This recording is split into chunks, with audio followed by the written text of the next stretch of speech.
Often when we have somebody from the outside preach, we say we have a guest preacher, but he is no guest. He is one of us.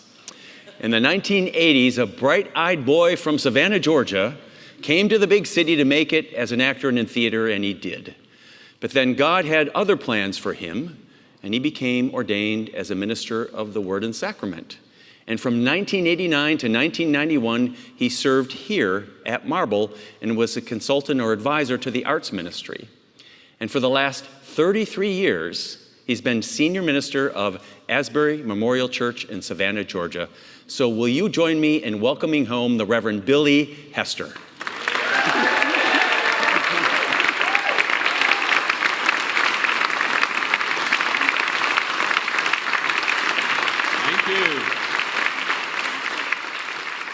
Thank you. Am I on okay? Can you hear me? Good. And thank you, Michael. You are amazing how blessed Marble is to have you here. Good to see you, Marble. It's been a while. You look great. You look great. And greetings to all who are here in person and those who are worshiping with us online. I want to say a special welcome to my congregation back in Savannah who are kind of piping in. They are kind of peeking in on us today as we worship. You can't imagine how special it is for Sherry and me to be here today. This is hallowed ground for the Hesters. You see, I first saw my wife Sherry here for the first time. We were married here, and our oldest child, Chelsea, was baptized here. And Chelsea is here today with her husband, Chris, and our grandson, 3-year-old grandson, Anson. And I'm not supposed to tell anybody this, but he is the chosen one. He is either the second coming of Christ or Mickey Mantle, one or the other, or maybe both. He's that exceptional. He's extraordinary. I'm also thankful that my son Wendell, who also lives in Manhattan, is here today. And we have 2 back home, Christy and Wesley, who couldn't make it, but we're thankful for them too. This is also the first place where I worked as an ordained minister. It's the first place where I preached, gave my first sermon here back in 1989. It all looks and feels the same, just as we all look and feel the same.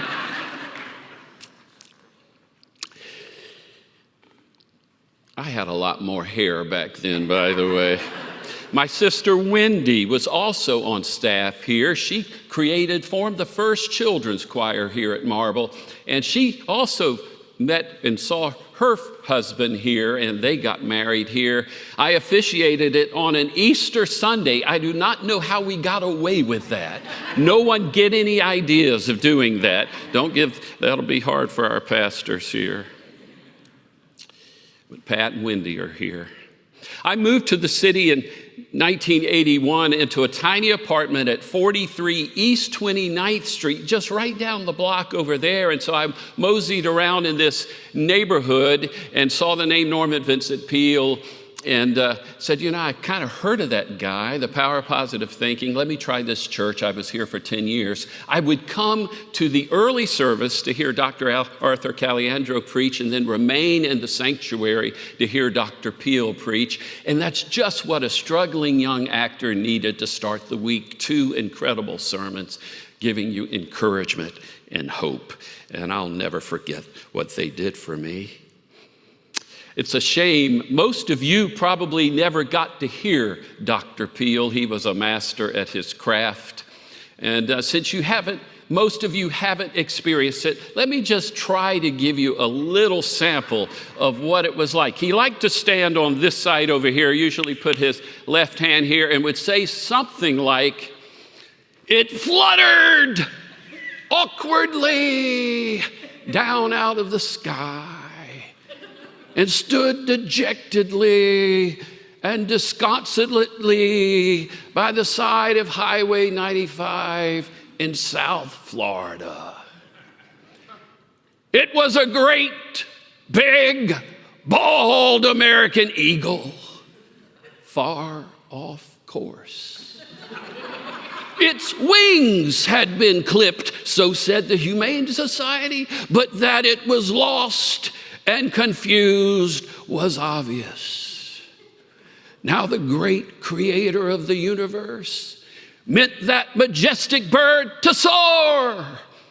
And the great creator of the universe who made that bird made you too, and you are meant to soar too. So get out there and start soaring.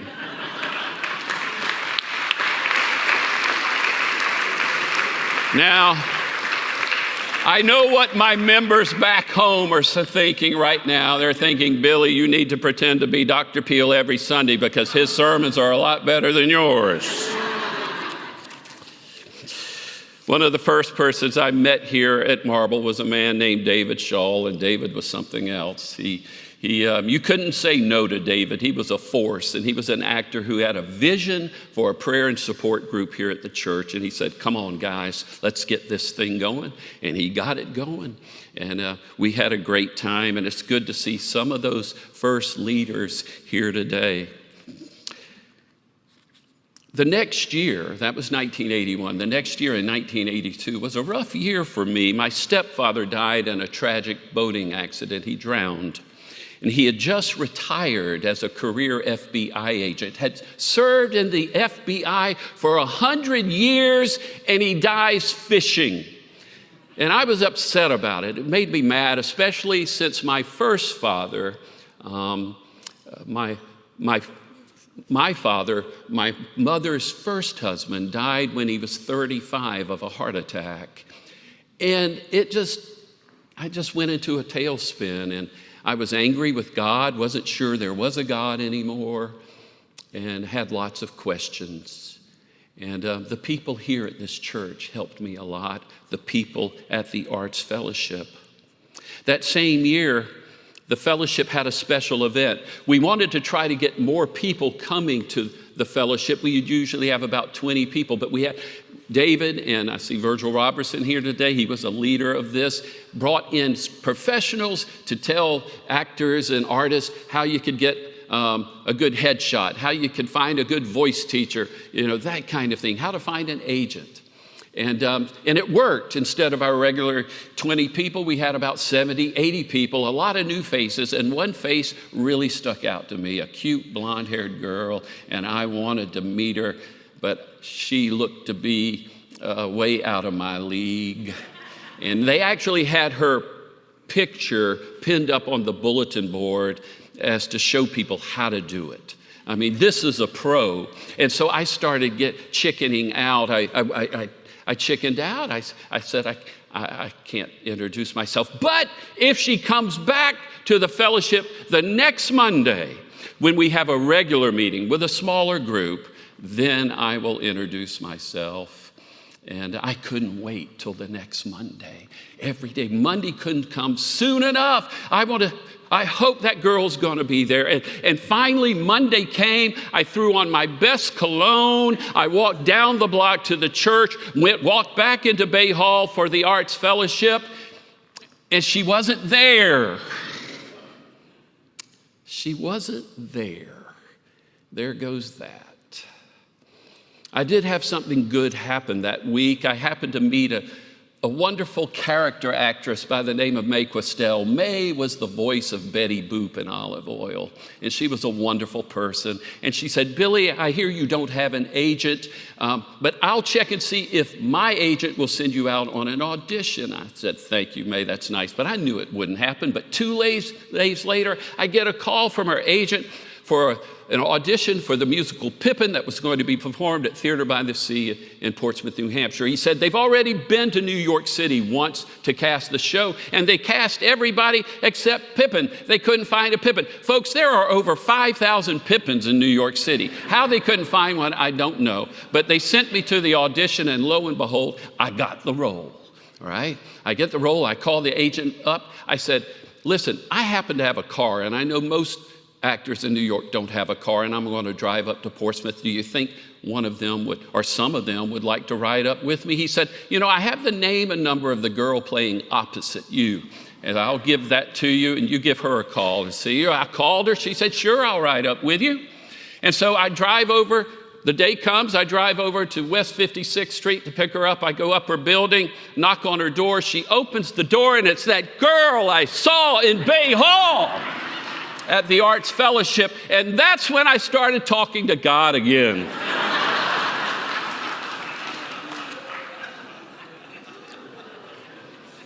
Well, the fellowship had gotten off to a pretty good start, but David wasn't satisfied. He said, we're never going to get to where we need to be unless we have someone on Marble's staff to oversee us. We need somebody, we need a spiritual director. And in 1983, Marble hired a new associate minister, Jerry Everly. And boy, was he the right person. David was right. It changed everything. Jerry changed everything. Having a spiritual director was incredibly impactful for the group and for me. He became a great friend, a spiritual mentor, and was one of the reasons I ended up going into the ministry. And so I ended up going to Princeton Seminary, and after I graduated, was hired to be one of the ministers here. And after Jerry and his wife Carolyn left New York, I started working with the Arts Fellowship. It was during that time we changed the name from the Actors Fellowship, to the Arts Fellowship. This is a t-shirt this is over 40 years old. Doesn't it look great? And it's because we got a really good quality shirt. And it's because I haven't been able to fit into it for 38 years.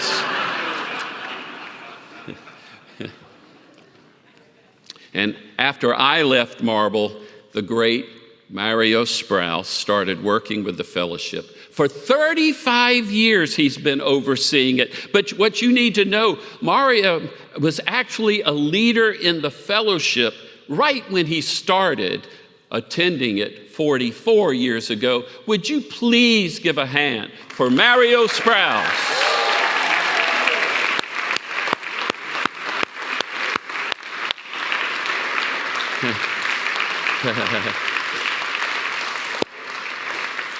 Well, I had a dream of creating a church in the South that mirrored the philosophies and ministries of Marble, combining faith with psychology, preaching a gospel that affirmed people, to having an all-inclusive congregation, and to celebrate interfaith experiences. I was especially interested in race relations and for having a safe place for LGBTQ people.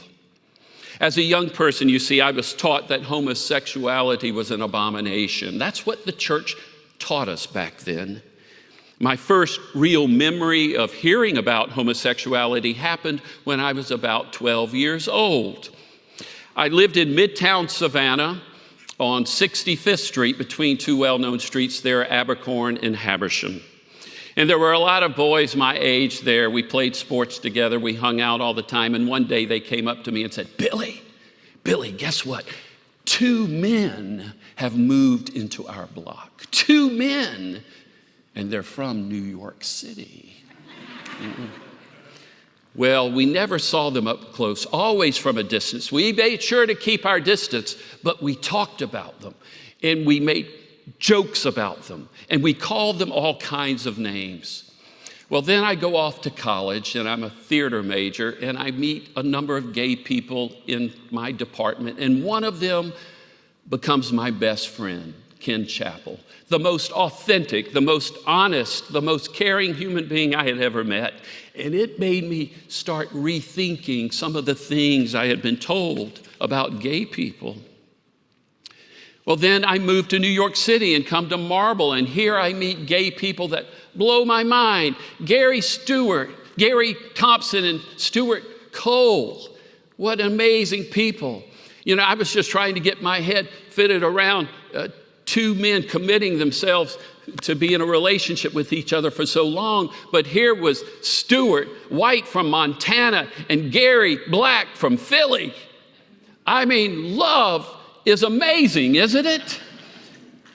And they taught me, Gary and Stuart, you taught me so much, and they'd be here today, but Stuart is under the weather. Thank you, fellas, for how you taught me. So then I go to Princeton Seminary. Had a wonderful ethics professor there named Peter Paris, and in his class, I did a research paper on the Bible and homosexuality. And for much of my research, I used resources by scholar John McNeill. In 1976, John McNeill wrote one of the first major books on homosexuality and religion called The Church and the Homosexual. I tried to absorb everything John McNeill wrote. And one day while I was here at church, with Reverend Rob Williams, another great minister here at Marble, I was telling Rob how much the writings of John McNeill meant to me. And Rob said, "Billy, why don't you go tell him yourself?" I said, "What do you mean?" He said, "He's right above you." I said, "What do you mean?" He said, "John McNeill is a psychologist and a therapist, and he works at the counseling center on the 4th floor." So I got to meet John McNeill, and Rob asked John to come and speak to some of our groups here at Marble.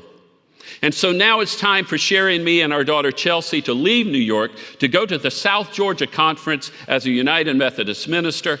And in 1993, I learned that the Methodists are planning to close a large church building in Savannah called Asbury Memorial. Asbury had been a thriving church in the 40s, 50s, and 60s, but started to decline in the 70s. It was in the urban part of town, in a very difficult part. The city didn't even give that neighborhood a name. They called it Area C, high crime, low income. And there were only about 25 active members left. The youngest one was 66. And I'm thinking this would be an ideal place to implement the things I used at Marble. But the Methodist leaders didn't see it that way. They said it's too late for Asbury. They had tried to revive it for over 20 years and nothing worked. They wanted me to take a new church somewhere else in Georgia to get that church started. But I really felt like God was calling me to Asbury. Now, the person who would have the final word on where I would be appointed would be the bishop of that conference, of our conference. Our conference had just received a new bishop. His name was Richard Looney. He came from Tennessee, and no one in our conference knew Richard Looney. No one in our conference knew Richard Looney except me. And I knew him because of the Arts Fellowship. For you see, one of my first friends at the Arts Fellowship, one of our first members was a wonderful woman named Teresa London. But Teresa London wasn't her real name. That was her stage name. She changed it because she had a crazy last name, a loony last name. Yes, Teresa London was really Teresa Looney, the daughter of my new bishop. And I had met Richard Looney before he was a bishop. He would come here to visit Teresa. He would stand here where I'm standing now to preach the gospel. I knew Richard Looney, and since I knew Richard, my new bishop, I felt comfortable going to him to ask him, "Will you please give Asbury Memorial one more try?" And Richard Looney said, "Let's give it a whirl."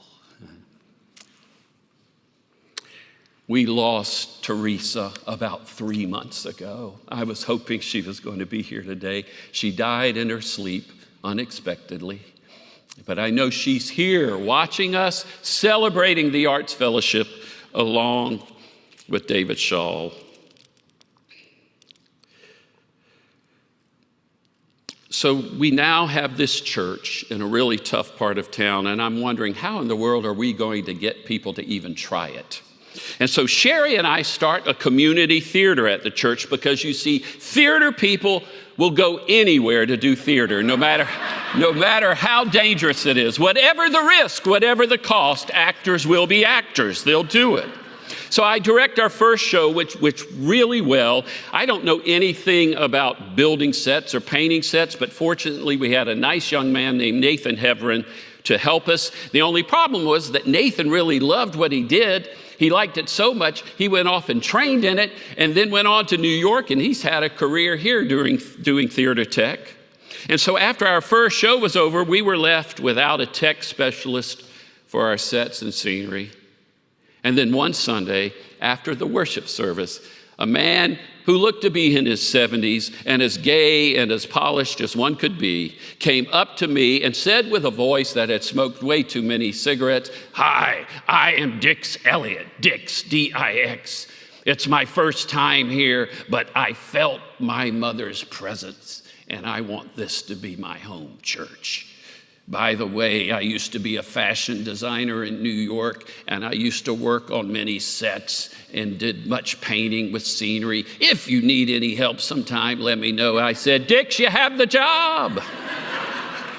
And Dix Elliott went on to produce incredible sets in Area C of Savannah, Georgia. Beautiful, masterful costumes.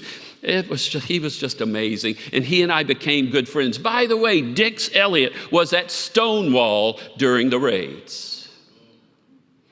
And after a year after Dix had been at Asbury, he came to the church as he always did to see the shows. And he said, "Billy, my car broke down. I got someone to give me a ride to the church. Will you give me a ride home?" "Of course I'll give you a ride home." And so Dix and I lock up the church building. We go to the parking lot and we get in the car, and I said, "Dix, I'm kind of embarrassed. I don't know where you live. Where do you live?" He said, "I live on 65th Street between Abercorn and Habersham." And I said, "Dix, I used to live on 65th Street between Abercorn and Habersham. You're kidding me, really?" And so I turn out of the parking lot and start going in that direction. Has it hit you yet?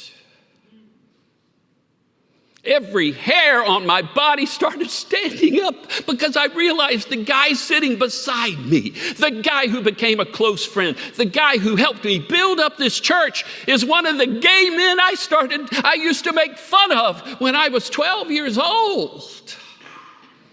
And we got to 65th Street, and I turned onto it, and he said, my house is right. And I interrupted him. I said, "Dix, you don't have to tell me where you live. I know right where your house is." And so I parked the car in front of it, and I told him our history.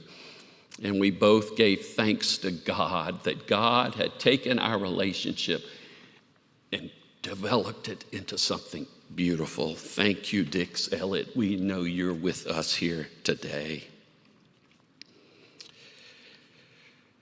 Those who wait upon the Lord shall renew their strength. When we hear that word wait, we might imagine putting life on hold until God decides to show up. That is not the biblical meaning of waiting.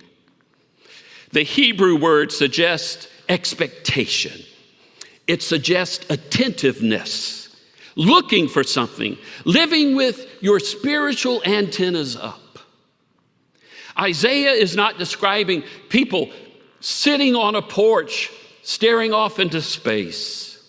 He's describing people who are moving through life with an awareness that God is still active in their lives, a God wanting to connect with them somehow. And because they are paying attention to this activity, they find their strength renewed. We know that life is difficult. We know we get discouraged. We know we get disappointed. Dreams don't unfold the way we had hoped. We lose people we love. The horrible diagnosis arrives, the relationship ends, and after enough disappointments, it becomes easy to lower our expectations. We stop looking for signs of hope. We stop expecting goodness. Our antennas fold down.